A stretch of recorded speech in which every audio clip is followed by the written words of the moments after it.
So today we are going to discuss about ulcers. So we have different types of ulcers that we are going to see in your OPs. So we will discuss each of them separately. So first are venous ulcers. So venous ulcers are associated with varicose veins and it is also known as varicose ulcer. Okay, the varicose veins which are present in the legs, no? So venous ulcers are associated with those varicose veins. The most common site is a gaiter area of leg. Where is gaiter area of leg? Near the medial malleolus, on the medial side. Which vein is involved here? Great saphenous vein. I hope you know that is great saphenous vein is involved in the medial side. So the most common site is the gaiter area of leg, that is around the medial malleolus. Then we have the lateral ulcer, that is on the lateral side where short saphenous vein is involved. Then we have the ambulatory venous hypertension theory, which is the most accepted theory. We just have to remember the name of the theory, that this theory explains how the ulcer is formed. Otherwise, the most common site is the medial side near the medial malleolus, and less common is the lateral side because of involvement of short saphenous vein. So this is all about venous ulcer. You can see in the next slide the picture of venous ulcer.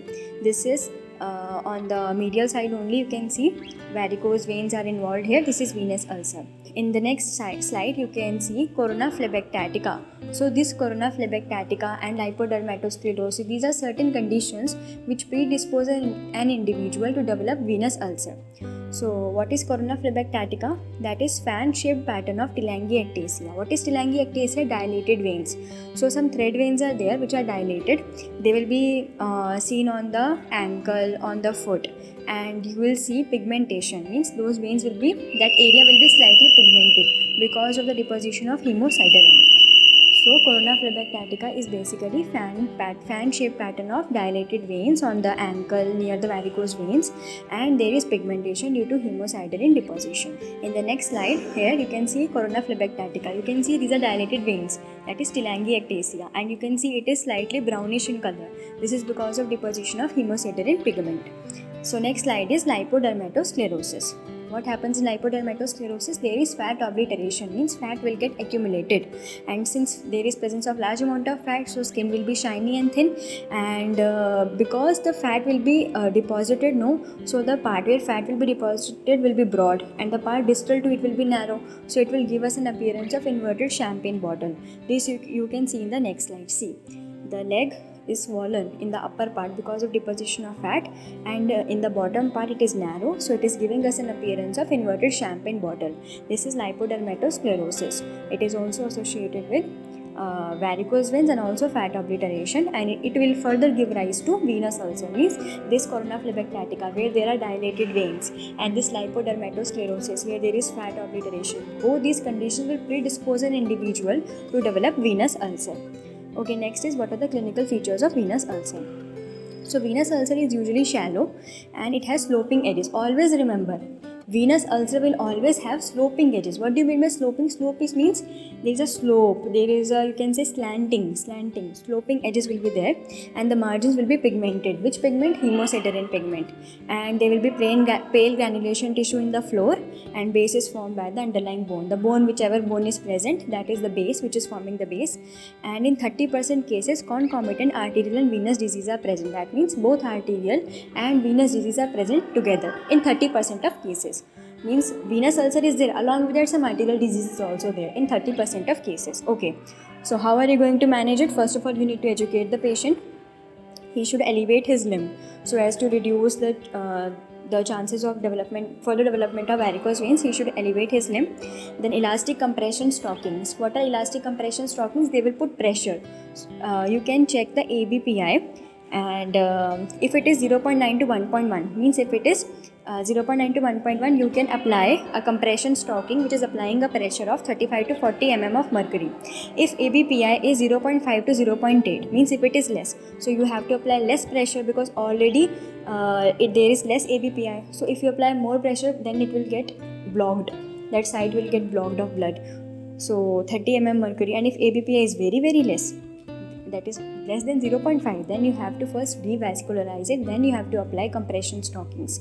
Okay, Then comes 4-layer bandage technique. You can also put pressure by applying 4-layer bandage consisting of orthopedic wool, cotton crepe, elastic bandage and cohesive bandage.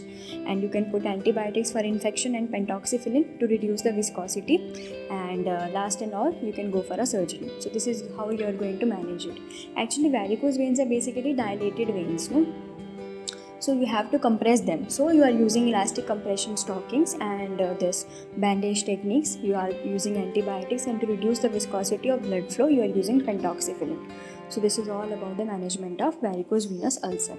Next is arterial ulcer. Arterial ulcer is seen in patients with arterial insufficiency. It is distal to block, means wherever the block is there, distal to it will be the arterial ulcer, and it is associated with pain. The person will experience pain. And always remember, arterial ulcer, trophic ulcer and diabetic ulcer. These three will have punched out edges. Punch means it will be kind of punch. How you have seen punching machine, means it's kind of rectangular with open. Top is open, rectangular in shape. Punched out edges will be there. And whereas in venous ulcer we have sloping edges. So punched out edges here. It is non-healing. You are having slow in flow. And how you are going to manage? Obviously revascularize the area because it is lacking blood. There is arterial insufficiency, and you have to apply VAC dressings. Okay. In the next slide, you can see the picture of arterial ulcer. You are seeing the edge. Look at the edge of the ulcer. It is kind of punched out. Means inside it is deep. Outside there is boundary. So this is arterial ulcer because of arterial insufficiency. First of all, you have to revascularize the area because there is arterial insufficiency here, and then you have to apply dressing to it. Then next comes trophic ulcer. Trophic ulcer is a kind of pressure ulcer, and it is also seen in patients who are having leprosy or diabetes. So it is painless. The patient will not know if he is having ulcer unless and until the ulcer progresses to higher stages. Means because it is painless, patient will not know. Then punched out edges, again I have told you, in arterial, venous and diabetic, punched out edges you have to remember. And in varicose venous ulcer, always sloping edges. Okay, pale granulation tissue is there, callosities in the margin. Callosity is a whitish deposition. I will show you the picture. You will see margins are kind of white in color. Those are callosities in the margin. And how you are going to manage it? You have to treat the cause. If it is diabetes, treat diabetes. If it is leprosy, treat leprosy. And debridement and VAC dressing. You have to do debridement of that area, and you have to apply dressing. Okay, now you see you are seeing whitish margins. So this is because of deposition of callosities. So this is all about trophic ulcer. It is a very easy topic. This is a very easy topic. Okay. The next comes diabetic ulcer. So the factors which predispose an individual to develop diabetic ulcer is increased glucose content because of diabetes, microangiopathy, atherosclerosis and neuropathy. Actually, diabetic ulcer is a combination of arterial ulcer and trophic ulcer. Means in arterial ulcer, what you are going to have arterial disease. So here you are having atherosclerosis, angiopathy. Okay. Diabetes, because of diabetes, increased glucose content, and also you're having neuropathy. So it is a combination of these two. Means trophic ulcer is seen in leprosy and all, no? So neuropathy is there. So here you're having neuropathy, and here you're having arterial disease as well. So combination of arterial and trophic ulcer is diabetic ulcer. Along with that, there is increased glucose content in tissue. So where is the site? Ball of great toe or on the heel it will be there, and the patient will not know that he has developed an ulcer because it is again painless, and so it will progress to higher stages, and then the person will come to know where amputation is the only treatment that is left. So early treatment should be there, early diagnosis should be there. Okay, punched out edges, I have told you, non-healing ulcer.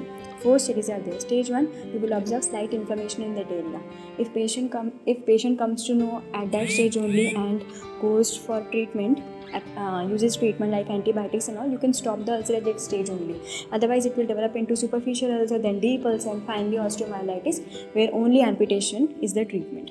You can see in the next slide picture of diabetic ulcer. We are seeing in both the foot diabetic ulcer with punched out margins. You are seeing management will be the patient should go for foot care, nail care, and regular examination. Regularly examination should be there so that you can arrest the ulcer at the initial stages only, so that it does not progress to higher stages. So this is all about ulcers. Thank you.